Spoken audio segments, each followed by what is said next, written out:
Hello दोस्तों, आज की कहानी बेहद रोमांटिक और रोमांचक है। कहानी का पूरा मजा लेने के लिए कृपया अंत तक बने रहे। मेरी समधन ने कहा, जानते हो मनोहर साहब, मुझे मर्दों के साथ खुल्लम खुल्ला बोलने में बहुत मजा आता है। ये सुनकर मैंने कहा, मुझे भी तुम्हारी जैसी औरतें बहुत पसंद है। मेरी बात सुनकर वह बहुत खुश हो गई और उसकी खुशी ने मुझे भी अंदर से एक अजीब सी ताजगी दी। वह न केवल मेरे साथ खुलकर बात कर रही थी बल्कि मुझे भी अपनी बातों में लिप जा रही थी। मैंने कहा, मुझे अपने दामाद संजय से बदला लेना तो बनता है। मेरी फूल जैसी बच्ची को उसने बड़ी बेदर्दी से प्यार किया होगा। ये सुनकर उसके चेहरे पर हल्की सी मुस्कान आ गई। वह बोली, जानते हो समधी जी, तुम्हारी बेटी की शादी की पहली रात पर मैंने उसकी हल्की हल्की आवाजें अपने कमरे तक सुनी थी। मैंने उसे चिढ़ाते हुए कहा, अच्छा तो अब मैं उसकी माँ की चीखें उसके घर तक पहुँचा दूंगा। इतना कहकर मैंने अपनी समना को गोद में उठा लिया और अपने बेडरूम में ले गया। हेलो दोस्तों, स्वागत है आप सभी का एक और रोमांचक कहानी में। उम्मीद करती हूँ आपको ये कहानी बेहद पसंद आएगी। आज मेरी पत्नी अपने मायके गई हुई थी और अचानक ही मेरी समधन गायत्री देवी मेरे घर पर आ गई। मुझे अपनी समधन के इरादे आज कुछ नेक नहीं लग रहे थे क्योंकि वह हमेशा कुछ खास करने का इरादा रखती थी। मैं जानता था कि आज कुछ न कुछ होने वाला है। मेरा नाम मनोहर है, मैं फरीदाबाद में रहता हूँ और मेरी उम्र इस वक्त 50 साल है। मेरी बेटी 19 साल की है और अभी 2 महीने पहले ही उसकी शादी हुई है। बेटी की शादी में ही मुझे मेरी समधन गायत्री देवी बहुत ज्यादा भाग गई थी। वो करीब 45 से 46 साल की गोरी चिट्टी और खूबसूरत बदन की मलिका थी। सच कहता हूँ, उसे देखकर दिल में ख्याल आया कि अगर यह मुझे मिल जाए तो जिंदगी का मजा आ जाए। मैंने ये भी नोटिस किया कि वह भी बड़े ध्यान से मुझे देखती है और मेरी हर बात में इंटरेस्ट दिखाती है। उसका नाम गायत्री देवी है, वह एक स्कूल में प्रिंसिपल है, पढ़ी लिखी है और खुद को बहुत अच्छी तरह से मेंटेन किया हुआ है। खैर, मैं ठहरा बेटी वाला इसलिए अपने दिल को काबू में ही रखा था। शादी ठीक ठाक हो गई थी मगर उसके बाद जब भी हमारी मुलाकात होती वह हर बार मेरे साथ कुछ ज्यादा ही फ्री होने की कोशिश करती। शादी के बाद हम दोनों का काफी मिलना जुलना होने लगा था और जब भी मेरी समधन जी से मुलाकात होती वह खुद को अलग ही अंदाज में पेश करती। इसी तरह हम दोनों फोन पर भी बात कर लिया करते थे। वह जब भी फोन पर बात करती तो मुझे अपने पति के बारे में बताती। वह कहती, जब से मेरे पति इस दुनिया को छोड़कर चले गए हैं तब से मेरी जिंदगी वीरान हो गई है। मगर उसे देखकर ऐसा बिल्कुल भी नहीं लगता था कि वह एक विधवा की जिंदगी जी रही है। वह तो एक मस्तमौला औरत थी और हमेशा ही मेरा ध्यान अपनी तरफ खींचने की कोशिश करती थी। ऐसा नहीं था कि मैं उसे पसंद नहीं करता था बल्कि मैं तो खुद उसे जिस दिन से देखा था उसका दीवाना बन बैठा था। धीरे धीरे हम एक दूसरे के काफी नजदीक आते चले गए। मन ही मन में भी उसे चाहने लगा था मगर हमारा रिश्ता ऐसा था कि हम छुपकर भी कुछ नहीं कर सकते थे। अगर इस बात की किसी को भनक भी लग जाती तो इसका सीधा असर मेरी बेटी के वैवाहिक जीवन पर पड़ता। पिछले महीने वह हमारे घर आई थी अकेले संयोग से। उस दिन मेरी बीवी भी किसी काम से अपने मायके गई हुई थी। उस वक्त मैं घर पर बिल्कुल अकेला था। अचानक से समधन जी के आने से मैं थोड़ा हैरान तो हुआ पर खुश भी बहुत ज्यादा हुआ। मैंने उन्हें अंदर बिठाया। वह पीली साड़ी में बहुत अच्छी लग रही थी। जब वह सोफे पर बैठी तो ऐसा बेतकल्लुफ से बैठी और लेटी सी हो गई। ऐसे बैठने से उसकी साड़ी का आंचल नीचे गिर गया। अचानक ये देखकर मेरा दिल गार्डन हो गया। मैंने 2 गिलासों में शरबत लाया और एक गिलास उसे पकड़ा कर उसके सामने बैठ गया। फिर हम दोनों इधर उधर की बातें करने लगे लेकिन मेरा ध्यान बार बार उसी पर जा रहा था। वह भी अच्छी तरह जानती थी कि मेरा ध्यान कहाँ पर है और वह जैसे इस बात का मजा ले रही थी कि मैं उसके हुस्न की मन ही मन प्रशंसा कर रहा हूँ। बातें करते करते वह बोली, मनोहर साहब, क्या आपके घर आने वालों को सिर्फ शरबत ही मिलता है? मैंने कहा, आप हुक्म तो कीजिए, आप क्या लेना पसंद करेगी? घर में सब कुछ है। अच्छा, क्या घर में वोडका या कोई और ड्रिंक है? उसने पूछा। मैंने कहा, बिल्कुल है। ये कहकर मैं उठा और बाहर से वोडका की बोतल, 2 गिलास और खाने का सामान ले आया। पहला पैक तो उसने ऐसे पिया जैसे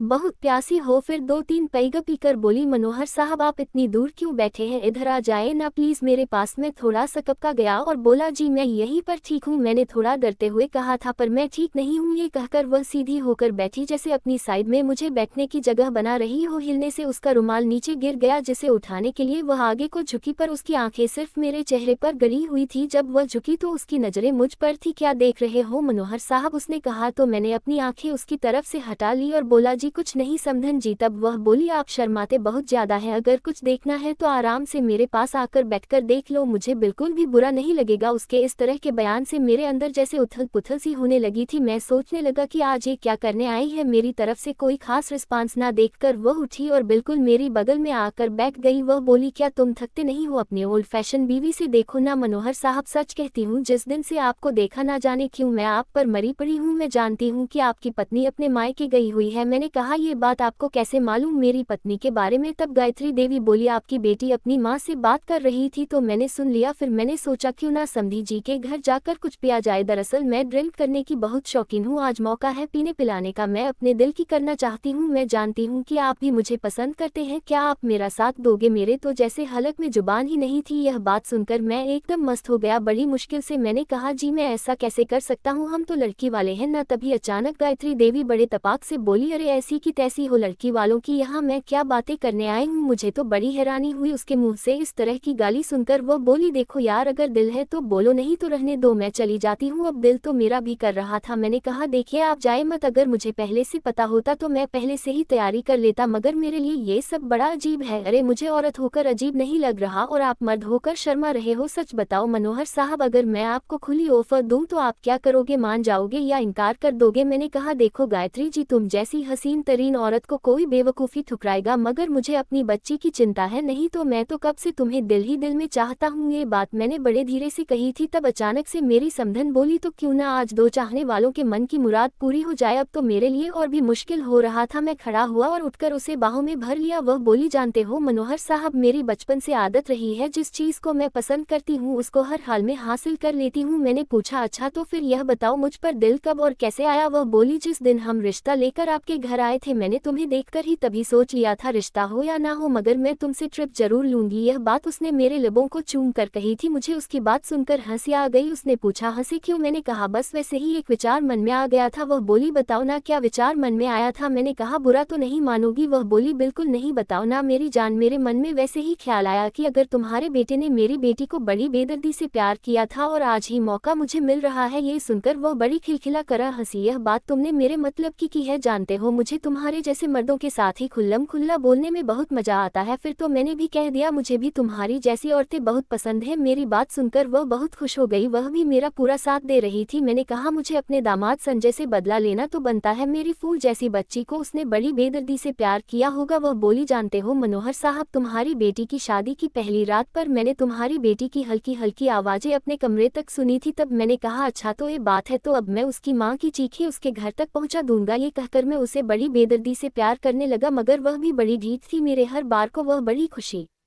से सह रही थी, मगर वह ज्यादा देर तक इस सब को नहीं सहन कर सकी और कहने लगी मनोहर साहब एक और पैगा हो जाए? मैंने कहा हाँ हाँ जरूर क्यों नहीं। और एक पैगा लेने के बाद हम दोनों नहाने चले गए। नहाने के बाद हम दोनों ने हॉल में बैठकर एक रोमांटिक सी पिक्चर देखी। वह मेरे कंधे पर सिर रखकर कहने लगी अच्छा मनोहर साहब एक बात बताओ, क्या तुम्हें अपनी ओल्ड फैशन बीवी अच्छी लगती है या फिर मैं अच्छी लगती हूँ? मैंने कहा बिल्कुल डार्लिंग तुम ही अच्छी लगती हो, तुम में वह हर क्वालिटी है जो एक अच्छी खूबसूरत औरत में होनी चाहिए। ये सुनकर उसका चेहरा किसी गुलाब की तरह खिल गया था और कहने लगी अच्छा बताओ अब फिर कब मौका मिलेगा, कब मुलाकात करोगे आप मुझसे? मैंने कहा मेरी पत्नी कल वापस आ जाएगी अपने मायके से, इसलिए घर पर हमारी मुलाकात नहीं हो सकती, इसलिए अब हम बाहर होटल में मिला करेंगे। और इसी तरह हमारे लुका छुपी का सिलसिला काफी टाइम तक चला। हमें एक दूसरे के साथ बिताए गए हर पल की अहमियत महसूस होने लगी। हम दोनों के बीच एक गहरा बंधन बन गया था और यही कारण था कि हम एक दूसरे की कंपनी का मजा लेने के लिए हमेशा तैयार रहते थे। तो दोस्तों ये थी आज की कहानी, आपकी क्या राय है इस कहानी पर हमें कमेंट में जरूर बताएं। अगर आपको वीडियो अच्छी लगे तो लाइक करें, शेयर करें और सब्सक्राइब करें। धन्यवाद।